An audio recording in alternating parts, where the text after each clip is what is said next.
I know some of you were here the last time I was here when I spoke about past life regression. I'd like to speak a bit more about life between lives regression today. There's a big difference. With past lives, obviously, we're visiting previous incarnations, who we've been before, who we've been with before, and all of the experiences that we've had, which is great. But today I'd like to talk about that place where we go in between each one of those lifetimes, the interlife. Michael Newton, I'm sure most of you are familiar with Michael Newton.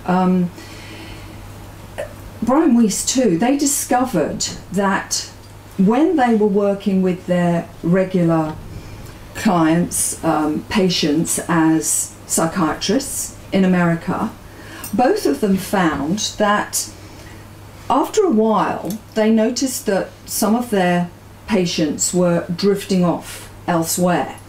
So they were using hypnotherapy, but they were keeping them in the present, or so they thought. Their clients would then drift off and they would start to talk about what happened before, who I was, and I feel like I am today because this happened then, past lives. As they got into that more, they realized that their clients then were actually going further. They were going to a place where they were contacting their guides. They were contacting people that had passed. They were talking to masters and they were visiting their soul group. Well, all of this was really out there for these guys. You know, they're down to earth American psychiatrists, and it took them a while to actually speak about this. Michael Newton actually did 7,000 case studies before he spoke about it. And it got to that point where he really couldn't deny it anymore. So he drifted away a little bit from the conventional side of psychiatry and focused more on the spiritual side of hypnotherapy. And he was having such great results from this that he devised a method to show others to do the same. And it's this training that I've done. Michael Newton passed last year, unfortunately, but the Newton Institute is still very much alive and kicking. I'm actually on 3 different boards within the Newton Institute. So I'd really like to tell you, I think, about what happens when we have a life between lives, regression. There's no right or wrong way of experiencing it, and everybody experiences it differently because we all have our own journey. When Michael Newton wrote the books, they had to be written in a way that people were happy and comfortable accepting what he was saying. So quite a lot of the case studies are quite structured. I say this and you do that, and then I say this and you go there. And that was what was needed at the time because people had never heard of this. There weren't groups like this around when Michael started writing. There still aren't. There still aren't. No, you're right. One in Australia. Yeah. You're absolutely right, Cheryl. No, very few and far between. What we're finding now, however, is that we are having more spiritually awakened people coming through, and the sessions are a bit more of a free flow, which is great because it removes all limitations. It allows you to go exactly where you need to go and experience what you need to experience in a way that is comfortable for you to accept. So when people come to see me, we sit down and we have a chat about, you know, why they're there, what they're hoping to get from the experience. Usually it's an understanding of their purpose in this lifetime. It's a way of connecting to their guides, and once that connection is made, then of course they can strengthen it from there, but the connection has to be made initially. So when somebody comes to see me, we'll have this chat and we will set the intention to go into the regression in a way that is meaningful for that person. So we'll go into a bit of a comfortable hypnotic trance, but it's a, you know, I know some people say that it's a very deep trance. I think your awareness is deep, but the trance doesn't necessarily have to be deep. It's your intention that gets you to where you need to be. So what I would do is take them into a comfortable state. And then from there, we would regress back to some early childhood memories in their current life. Now, bearing in mind, not everybody's visual. Not everybody feels or knows things. Some people experience all of that. We have to work out a way that that person is able to accept all the information that the guides are bringing to them in a way that is comfortable. So some people may see, some people may feel, some people may just know. For some people it's like watching a TV screen, it's like looking at this, you know, and they may see themselves on that screen, or they may see somebody else, but that somebody else is representative of who they really are. So in whichever way is comfortable, we'll journey back, and we'll just touch on a few childhood memories from their current life. We'll go back to quite often before the age of 1, and they're really surprised that they can remember this. And of course they can, because every second of everything that we've experienced is held within the depths of our subconscious mind. We just don't always bring it forward. If I asked you what you had for lunch last Thursday, you probably wouldn't remember, but there will be a part of you that would know that you actually did have lunch. Just because you can't remember it doesn't mean that you didn't have lunch. So we'll go back to some early childhood memories, and then from there we go back to the time when that client is in their mother's womb. All of this, of course, is with the client's permission, has to be comfortable for them. Some people don't want to go back into their mother's womb. They might have a really, really bad relationship with her, and that can be dealt with at another time. And then when they're in their mother's womb, they quite often can hear their mother's heartbeat. They can sense how she's feeling.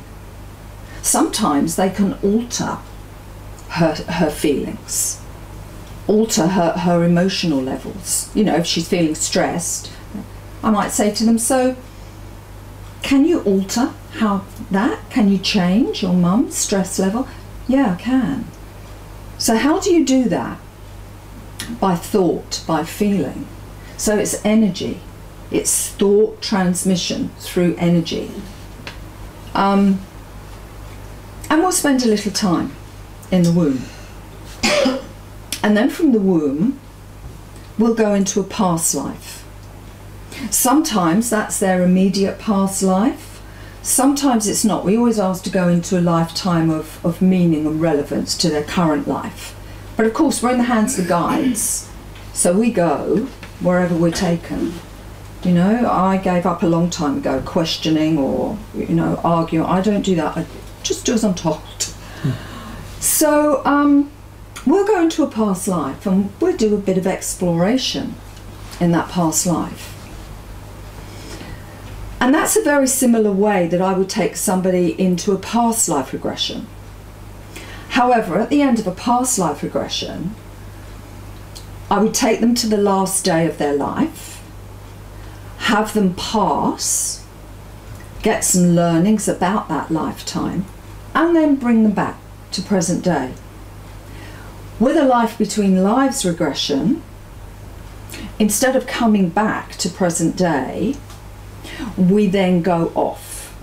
We go into the interlife. And quite often, they'll feel a pulling sensation. I say to them, do you feel like you're being pulled or drawn? Yes, yes, yes, I'm being drawn up.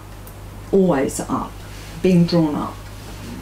Okay, so off they go, and quite often they can see the earth below them, and then they move up further. And I'll say to them, what's happening? Is it getting lighter? Is it getting darker where you're moving into? Sometimes it's lighter, sometimes it's darker. Sometimes they'll just say, I don't know, I just am. And that's fine.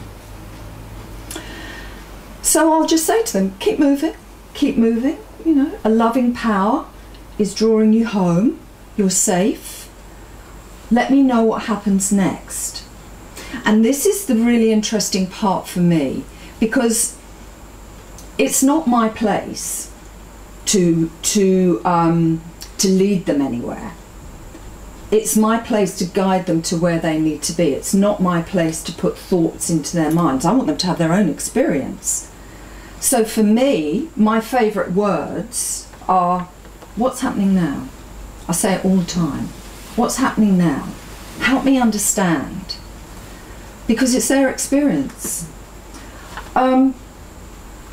So as they're being drawn upwards, they're being drawn up to the first station. We call them stations, the first stop, which is the gateway to the interlife.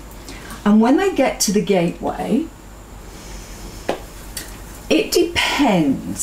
Sometimes they're met by somebody, someone that they know. It may be an energy, it may be somebody that's passed, it may be a guide. Sometimes they're not met at all. Sometimes they have to do it on their own. And it's okay, because it all becomes familiar after a while. Don't forget, we've all done it so many times before. So we'll get to the gateway, and they're met. Let's just say they're met by somebody, usually a guide, sometimes a loved one, but that loved one will then eventually take them to meet their guide, and it's usually their main guide. And of course they're familiar with that guide. I'll say to them, yes, of course, I know them. Or it may be, no, I don't know them, but I just feel as if I know them. Of course they do. And we'll have a chat with the guide. And they get some really great insights from that. Because that guide may say to them, yeah, you're doing okay, but... Well, let's talk about the but. You know, it may be, well, you're here to be a healer, for instance. You know, that's your theme. In all of your lifetimes, we usually have a common theme running through them. You're here in this lifetime to enhance your abilities as a healer. Okay, so why aren't you doing it? Oh, well, because I'm too busy and I don't... Because you're in this and not in this. It's a really, really good learning. You know, they'll have a chat. They'll have a chat. So, okay, so if I have to come out of this and into this, how do I do this in my current life? Well, you need to step back from that. It's very specific. This guide, don't forget, is with them everywhere they are, whatever they do, wherever they go, apart from, you know, private moments, of course. That guide knows everything about them. You're spending too much time here. Of course, it's your choice. But if you spent more time here, you may find that, you know, your awareness may start to become more apparent. And this chat can go on for, I don't know, however long it needs to be. Quite often people are with me for 5 hours in an LBL. So I'll say to them, so where does your guide know that you need to go right now? I need some healing. That healing you spoke about, I need to be healed so that I can recognise it. So the guide will take them off perhaps to a healing place. And each person's healing place is very different, because it's whatever you associate with healing. You know, some people may go to a crystalline room and lie on a crystal table and have healing guides using crystals healing them. Others may go to a completely open space and just absorb healing energy. Others may go to a place where they're actually aware of, you know, perhaps nurses and doctors. They may have some spiritual healing, literally, you know, surgery. Everybody's different, and it's really important that they know that they're not doing it right or not doing it wrong. It's just about allowing. So I'll say, when the healing is finished, where would you like to go now? And those people, by the way, that don't have guides with them will know where they need to go. These are usually more higher evolved souls. Not necessarily higher evolved souls, that's perhaps the wrong term, but they've lived an awful lot of lives, so they've done this so many times before. They can do it on their own. And it's got to the point where their guide expects them to do it on their own. So I'll say, well, where do you need to go now? Oh, my guide wants to take me to meet my soul group. Beautiful, off you go. In the interlife, we all belong to our own soul group. It's like our own family. Here's our soul family. And there's lots of other groups here, our neighbours. But the souls within our own soul group, we resonate with. It's like our family, you know, we know them. There's that close connection. And quite often, we will incarnate in each lifetime with members from our soul group. So they may go off to their soul group. And again, it can be very, very different. You know, some people may find themselves in a beautiful garden. Some people may find themselves in a temple. One of my favourite places where I go to when I see my soul group is on a beautiful big terrace. Huge white building, big white terrace overlooking a wonderful river. And they're all partying when I get there. They're all partying, you know, and you go into this soul group and you're immersed in this wonderful energy of, oh, I'm home, this is where I need to be. Welcome, it's good to see you back, you know. Of course, they know we're there just as visitors, but even for that short period of time, it's so nice to be there as visitors. And I'll say to them, so who do you recognise in your soul group? Oh, my mum's here. Yeah, there she is. And of course, they don't look anything like they do when we know them in this life. Could be, sometimes they do, but usually just energy. Yeah, who else? Oh yes, there's my best friend. There's my best friend. Oh, my grandma, we were so close. Go spend some time with her, have a hug, you know, just spend some time. And you can spend as much time as you like doing whatever you like with whomever you like when you're there. I'll just hold the energy for you until you tell me you're ready to move. It may be that after a while they need to go face their council of elders. So they'll go and find themselves in front of their council of elders, very, very serious, very no nonsense, you know. I quite often have the council of elders described to me as a very compassionate judge and jury, but you know why you're there. You're there in front of them. And your council of elders, of course, will share with you what you need to know. Ask as many questions as you like, and they'll always answer. And if there's not an answer, it's because there's not meant to be at that time. We'll always find out. Well, okay, so nothing's coming. Why do you think that is? What's blocking? Oh, this council, this one here, this one on the right is saying, I'm not to know yet.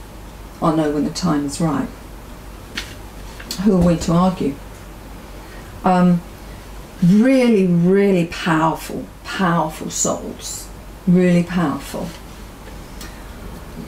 And all of these people, all of these souls that we meet on these journeys, we stay connected to when we come back, which is quite beautiful because you can tap into that energy and ask for help and support and clarity when we come back, which is great. There's so many other stations to visit. There's the library, you know, the Akashic Records. You can go visit the library, pick out your book, all about you, and open your book. And it may appear as a book to some. Quite often it appears as pictures, living pictures, just moving. And there is your story, past, present, and quite often future as well. There's the classroom, because of course when we're in the interlife, we need to continue with our learning before we come back here, because that means that we're not done. You know, each time we incarnate, we're still learning, and even when we don't incarnate, we're still learning until we can become guides ourselves. So it's quite interesting to go to the place of study, a classroom. Notice who you're studying with. What are you studying? You know, I've had people speak to me about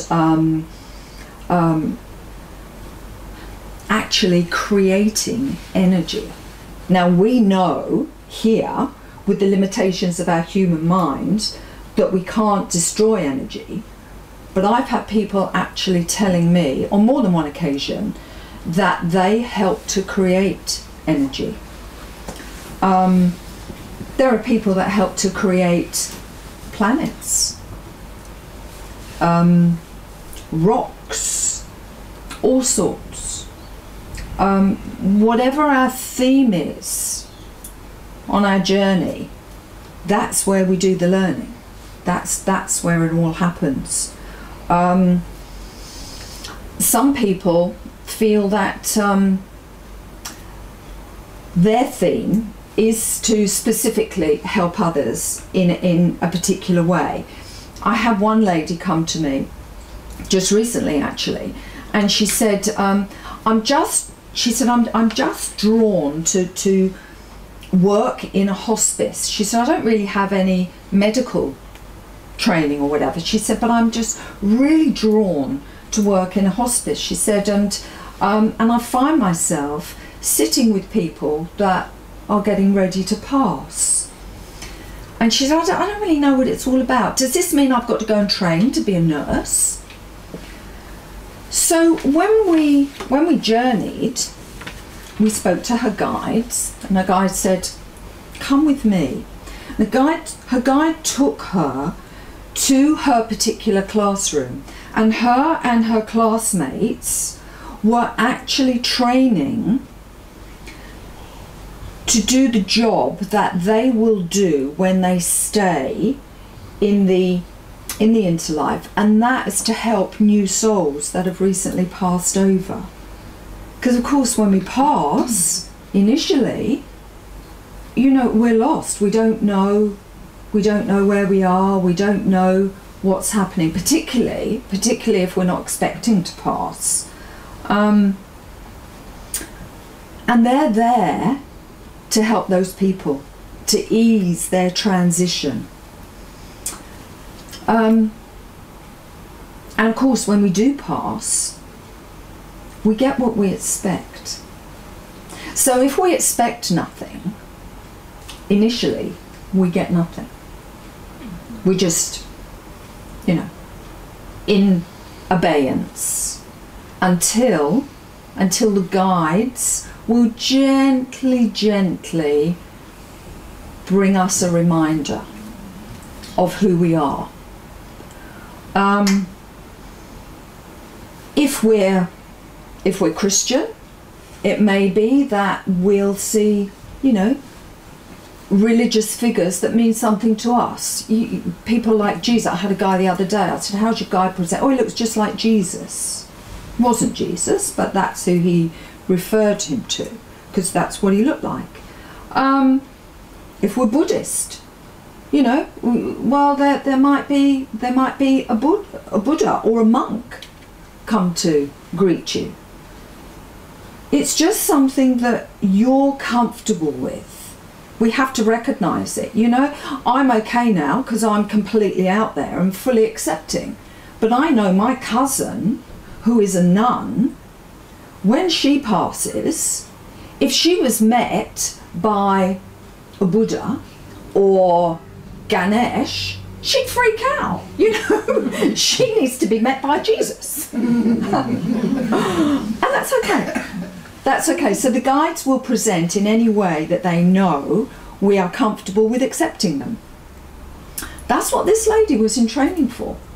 As people transition, it was the moment that their soul rises from their body that she would take over. And she would appear to them in any way that they needed her to appear to them, so that they were comfortable with her. And then she would gently transcend them. So she didn't have to do any particular training. She didn't have to go be a nurse. All she needed to do was to get that job in hospice, because that's what she was practicing for.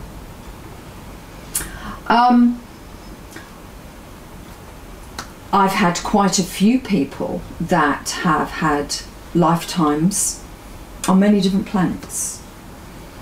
Hybrids, we call them. And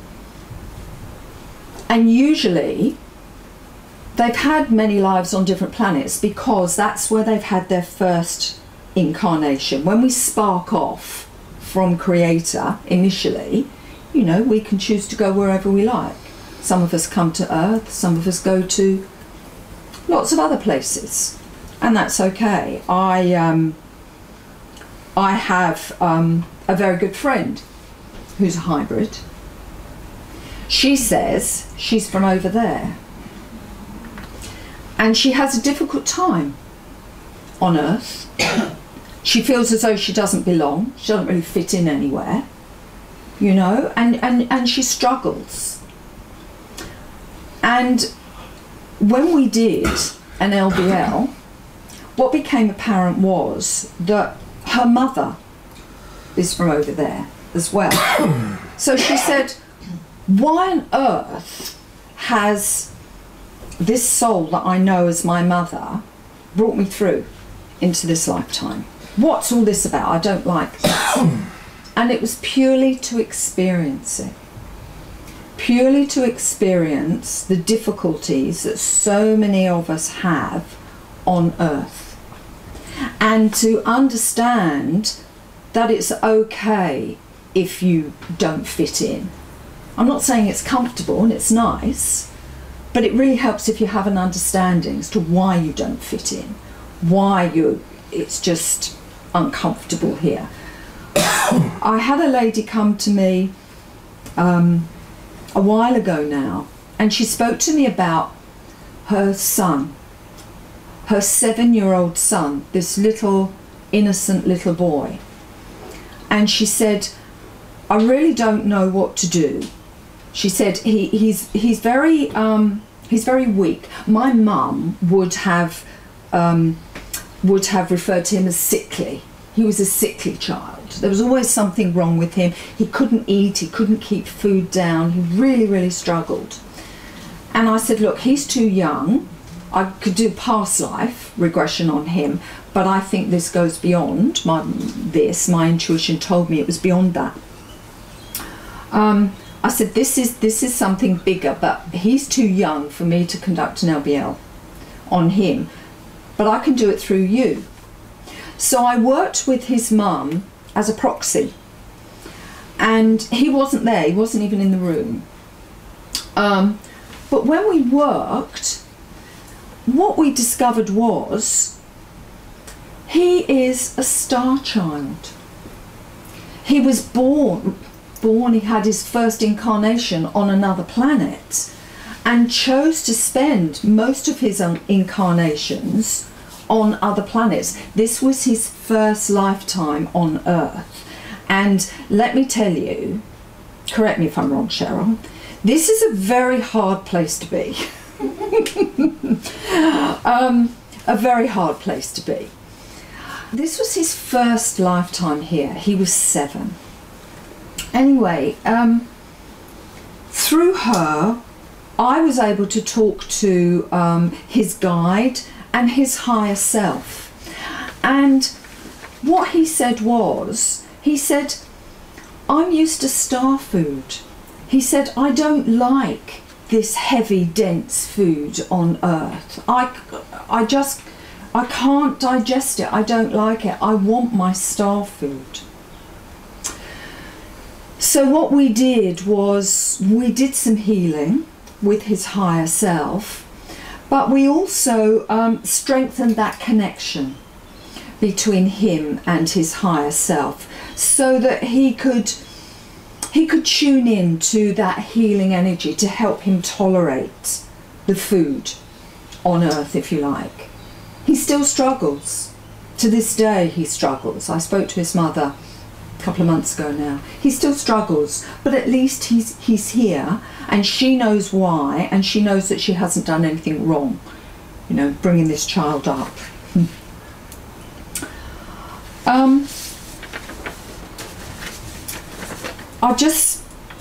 I've just jotted down here a few interesting regressions that I've been privileged to be part of, and I just thought that I might just go over a few of them with you. I may have spoken about this last time, and I apologise if I'm repeating myself. I had a fairly eminent psychiatrist come to see me a little while ago. He flew in to see me, and he came for past life regression and life between lives regression. And you can just imagine trying to get around, you know, that mind, can't you? That logical mind. But there was a part of him that was open, because obviously he wouldn't have come to see me otherwise. And I sat with him for ages, and I just said to him in the end, just accept. And if you feel that it's something that's just coming from your imagination, humour me, go with it. Just remember the intent with which you've come, and know that something has put that in your imagination. So off we went, and he did the past life very well. And he came back the following week and he did the LBL, and he struggled. He really struggled. And we just sat, and he said, I just can't imagine how this could happen. And I said, well, how about you imagine what could happen? You know, just spun it around. So I said, just imagine what it would be like if you could sit down and speak to a guide.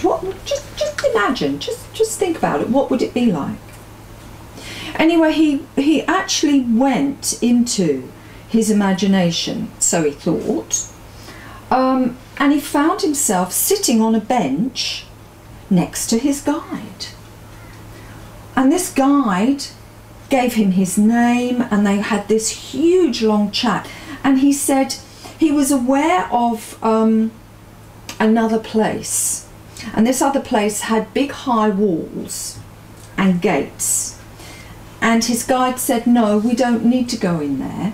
All you need is to sit here and talk to me. And for 3 hours, he sat on that bench outside this place and spoke to his guide. And he got everything that he hoped for, purely in that conversation. So that's what I mean by every journey being different. Sometimes people will just come and have a healing because that's what they need. Sometimes their whole journey is about communicating with their guide, simply. But you have to find the best way to do it for each individual. Everybody's different. I had a scientist fly up from Canberra, who works for the government down there. I thought, why are you coming to me? This logical scientist, you know. But obviously there's part of him that's interested and open enough to come and journey. So he came, and he struggled. So what we did was we got him to write a report. So just imagine, see, imagination is such a wonderful thing, isn't it? Just imagine writing a report on somebody. If you had to write a report on somebody right now, would it be male or female? Oh, it would be female. Oh, okay, so tell me about this female. Well, she, you know, she felt this and she did that. He'd gone into a past life. He was creating a past life, doing a report on himself as a female in a past life. So once he got used to that, so if you know how to write another report about this female going somewhere else, where would she go, do you think?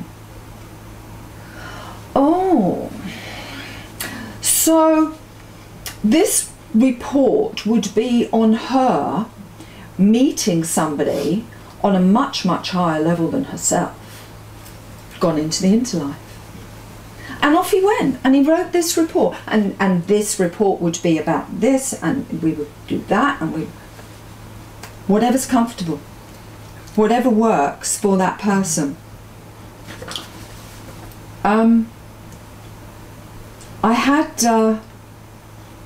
I spoke earlier on about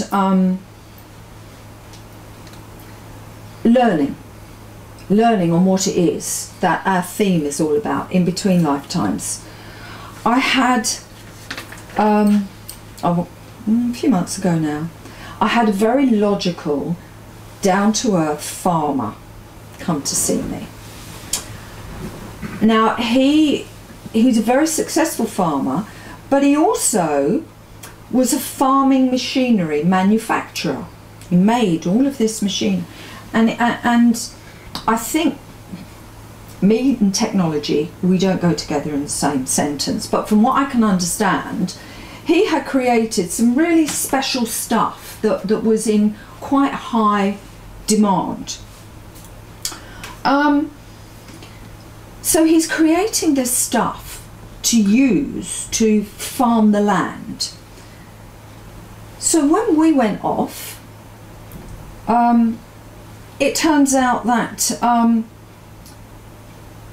he was actually a hybrid. He actually came from another planet, spent more time on another planet than this one, really didn't feel that he fitted in, but he loved nature, he loved the earth. But it says, I've just made a note here, and as I was typing it, I thought, oh my gosh, yes, that's so true. When we went to the classroom, it turned out that in between lives, he practices to help create nature on other planets using some type of, you know, machinery. That's what he does. In his classroom, that's what he does. He creates stuff with his hands to help create nature, as I was speaking about earlier, the rocks, the plants, on other planets. And his experience here was to help him understand what nature is all about on Earth. So that was quite interesting. I had a lady come to see me. She flew down from far north Queensland.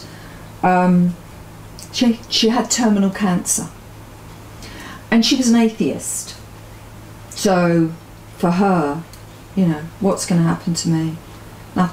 Nothing exists beyond here. But I need to get some understanding because I'm really afraid. Lovely, lovely, lovely lady. She was really fearful. Anyway, we had the most amazing regression. She was immediately, she passed from that past life. She didn't go, she wasn't met by a guide, she didn't journey to somewhere. She was immediately surrounded by her soul group. The instant she passed, the very moment that her soul left her body in that past life, and she's floating above that body, she was surrounded by these wonderful, wonderful souls that were all part of her soul group. And they took her off into the interlife and reminded her of who she was, and that she's never alone, and they're there and they're waiting for her. They really helped her to remember that there's an awful lot more than just this. And we asked what the learning was about why she had chosen to pass in this particular way. And it was to learn compassion. It was to learn compassion for herself, because if we don't have compassion for ourselves, we can't have compassion for others. So that was one of the lessons that she had chosen to learn in this lifetime. And one of the ways that she felt was going to be the best way of doing that was to be an atheist and pass earlier than perhaps would be expected, and then find some compassion for herself. 'Cause she wasn't bitter at all, but she was very fearful. And she said to me, you know, she said, I don't know what I've done to deserve this. That's what she said. And then when she realised that she hadn't actually done anything bad to deserve it, she was able to feel that compassion, self-compassion. It's lovely.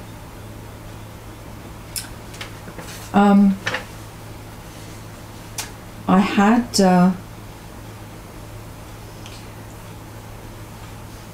had somebody come to me that had been suffering from sexual abuse. Sexual abuse as a young child, and it carried on for many, many years. And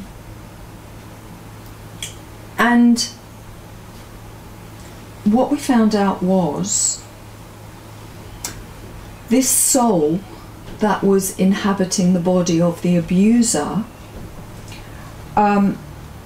had been in healing in between lives, had been in deep healing, and cut a long story short, had come out and done it all over again. So it wasn't the first time that it had happened. And the guides really felt that they had done a good job. And I don't know whether this soul had,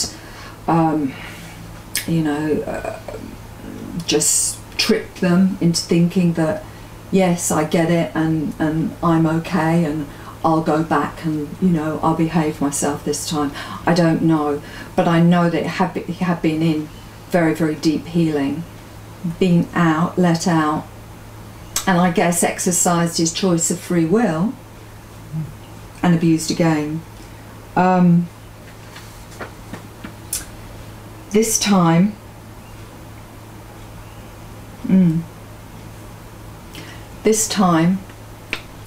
he was going to go into deep healing, and I don't know whether he'll ever be let out.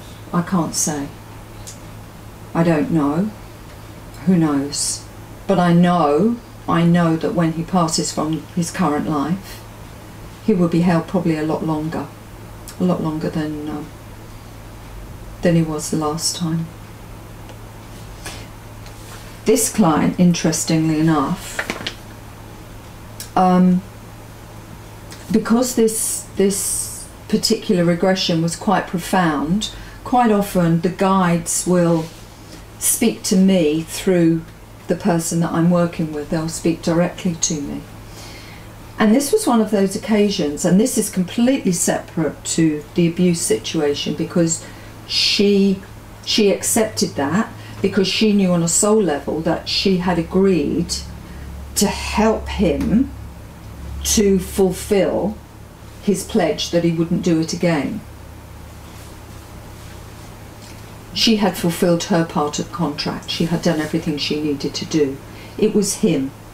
It was him that had let the contract down. So she was at peace with herself. She knew that it wasn't her fault. She hadn't done anything wrong. In fact, what she had done, was the right thing, in that she'd offered to help him.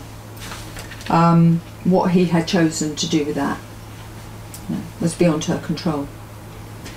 However, she's channeling her guide, and she's talking to me, telling me what her guide is saying, and then her guide started to speak directly through her to me.